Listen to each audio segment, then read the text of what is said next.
Hello everybody. So I'm having a coffee chat this morning and brought to you by one of my pristine mugs, the I Love You mug. Sam bought me a long time ago. Actually, most of my coffee mugs that I drink out of are only from Samantha. So, what do we got going on here? Today is Monday. It's really windy out there. It's pretty cold. But we are having a coffee chat because, well, why not? So I got this cup very full.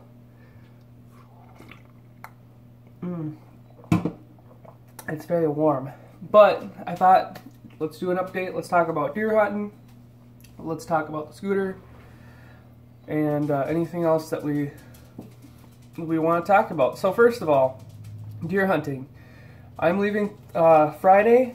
As you guys know, if you watch the Joe and Zach survival video or my live stream, I did not go up there this weekend.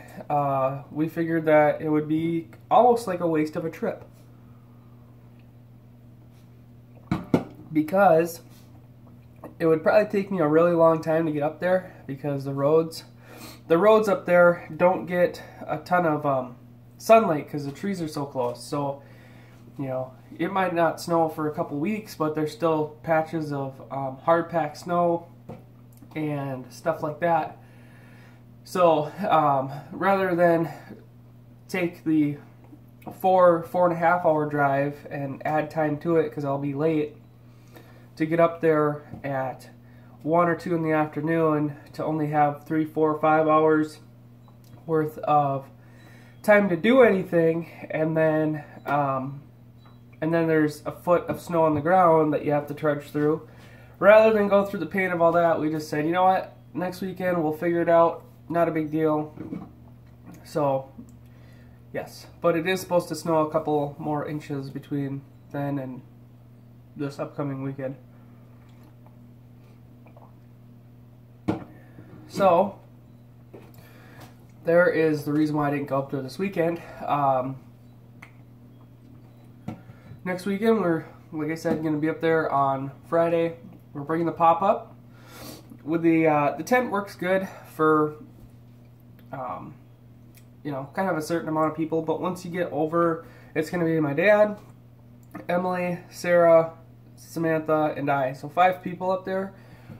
We have 4 bunks, and then the room in the back. My dad always sleeps in the room in the back, and then that leaves 4 of us for 4 bunks, or the couch pulls out. So just to save the space, because then you have everybody's clothes and stuff like that, just to save the space in the tent and kind of give everybody their space, we're going to bring the pop-up and sleep in that. So that is why we're bringing the pop-up up there. It's just because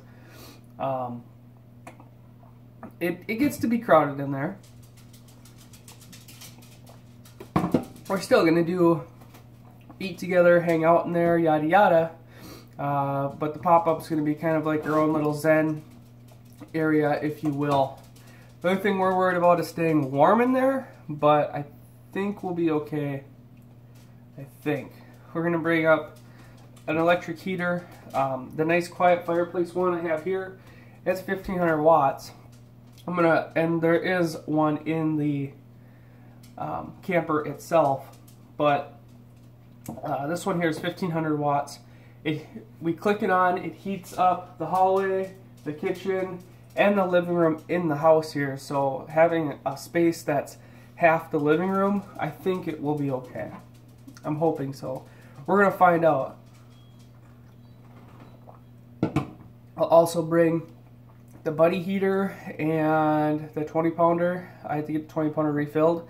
But I'm going to bring that set up there as well, because you just don't know if that heater is going to be enough. And if it could be one of those things where before we go to bed, we just crank that buddy heater with the help of that electric heater, and it gets really toasty in there. We can sleep fine. Then we wake up in the morning and do the same, you know. Kind of like a wood stove. You stoke it up, kind of dies out overnight, yada yada. So, yes. The scooter. kind of my little prize possession deal right now. I got it to work flawlessly, and you know what it was? A dirty air filter. That's right, I messed with the tuning, I did everything, but to me it didn't seem like only the air filter. It was the whole entire air filter assembly that had issues. So I removed the complete air box, and it's about 3 inches long, and it just goes right on the back side of that carburetor. And I've ran it, I went on a tour with it yesterday without the air filter on there. I know, big no-no, but whatever. And that thing runs perfectly. It goes right up to speed, and it doesn't sputter, it doesn't do anything. So it was the air filter, but the air filter did not feel nor look clogged at all. No. Some people might say, why not just get the original air filter? Well, the original air filter is only like $5, the foam piece that goes in there. But I kind of wanted the fact was it ran good without the air filter, but it still ran like garbage, so like it still sputtered a little bit. So when I took the whole air thing off, it ran really good. So I think it was something to do with that whole entire air box.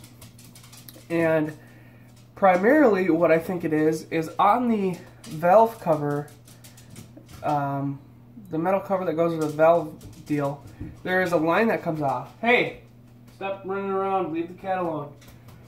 There's what looks to be like a vacuum line that comes off and goes to the air box. Phoenix, get out of there.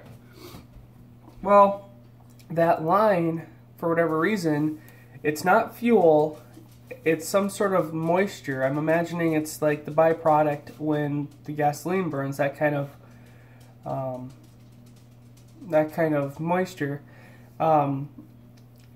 It trickles down and goes back into the air box. So from my point of view, now you have it's sucking in moist air, warm moist air, and I think that might have had something to do with it, but I'm not sure. Regardless, with it pulled off and the line's just dangling there, the thing runs awesome. So I just got one of those little sport air filters, like I said. We're gonna get that on there. I got new exhaust bolts and a new exhaust. It's like a little O-ring, but it's made out of like felt. That's all coming in the mail one of these days. I did buy exhaust bolts, but it came with all of it for like $1.50, so I just bought it. $1.50 free shipping, so I bought it, and it's on its way here. The hardest part is once I drop that exhaust. See, to get the exhaust to mount up on there without a exhaust leak, I had to kind of bend it, but in my quest for bending it, I can't seem to get it quite perfectly to line up with the engine and the mounts on the back, kind of by the rear wheel. And I need it all to line up, because if it doesn't line up on the front, there's an exhaust leak. And if it doesn't line up on the back, there's a plastic cover that goes over the rear wheel that keeps the water and dirt from getting into that carburetor or onto what will be my new filter. Well, that mounts to the muffler on that tailpipe. So I need to get it all to line up. Now what I'm going to do is I'm going to cut the muffler between the mounting point on the motor and the back. I'm going to cut it more towards the motor though. And then I'm going to mount the back and mount the front and figure out how I need to bend that pipe. Then I'll bend the pipe, get it as close as I can, and I will fill that gap with the welder, grind it down so it looks halfway nice, and it'll be good to go again. That way, what it looks to me is when they originally had this muffler, the flange that meets with the motor is wrong. Like if this is the tube, it's cockeyed in there because of the way that all sits. It doesn't seem right to me. And yes, I could just cut off that flange and remount it, but I made some bends in that tube that make it so, you know, even if I cut that flange off, I would still have to mount it up and then find the proper spot. And to me, this is easier because it's giving me a lower area that I can work on and get. So we're going to drop that, we're going to do all that and get it going. This, a muffler, the same muffler that I got, because all the other ones on eBay are performance ones, so they're going to be louder, yada yada. I want this thing to be nice and quiet. That muffler is $60 shipped to the door, when for me to fix it would cost me nothing because I already have the supplies and maybe an hour of my time. Like, it's kind of something that I know how to do because I do it, so it's not a big deal. I'll get that thing done in like an hour. All you have to do, like I said, is mount the one end, mount the other end, bend it. You might have to remove the muffler to bend it, but that only takes a second, and then tack it and half weld it while it's sitting in there. If anything, you could actually full weld it if you get the opportunity, but then drop it again, fully weld it out, slap her back together. Hey, hey, hey. Oh my goodness, May, you're stuck in the Coca-Cola box. Get out of there. Her head was stuck in here. Wild animals. So then once that's all done, we'll have the new air filter, a fixed exhaust, plus new exhaust O-ring or flange, whatever you want to call it, with bolts. All that together, and that baby will be good to go. So sometimes it's the simple things that make the difference. And that's all I got. So thanks a lot for chatting with me, guys, and I will talk to you later.